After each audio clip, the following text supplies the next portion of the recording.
قیادت دی سکندر حیات خان شیرپو صاحب او په پنډال کې ناست زمونږ د قومي وطن پارټۍ کارکنانو او مشرانو په جمع باندې السلام علیکم. ملګرو تاسو دا چې نن مونږ کومه دلته دا بلنه درکړې ده تکلیف هم درکړی دی نو دا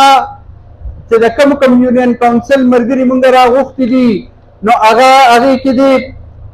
حاجزی یونین کونسل دی حسنزی یونین کونسل دی او د ډکی یونین کونسل دی او کتوزی یونین کونسل دی. نو دا د خوشحالۍ یو خبره ده چې هغه تاسو سره مخ پر وړاندې بوځو تاسو سره شیر کوو او انشاءالله دا د خوشحالۍ چې کوم خبره ده دا به درته ملي رهبر جناب آفتاب احمد خان شیرپو په خپله ستاسو مخکې وړاندې کوي او تاسو به انشاءالله دا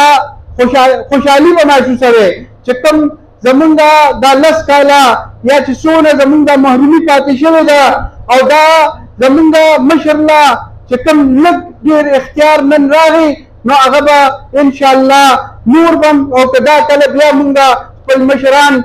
منتخب کړل نو انشاءالله چې دا ترقي کارونه دا هر څه به مخ پر وړاندې بوځي. نو تاسو ته به مشر خپله خبرې کوي ډېرې خبرو بعد اوسئ ډېره مهرباني چې تاسو تکلیف وکړو او دلته وطن کور شیرپو ته راغلی ښه ده وباد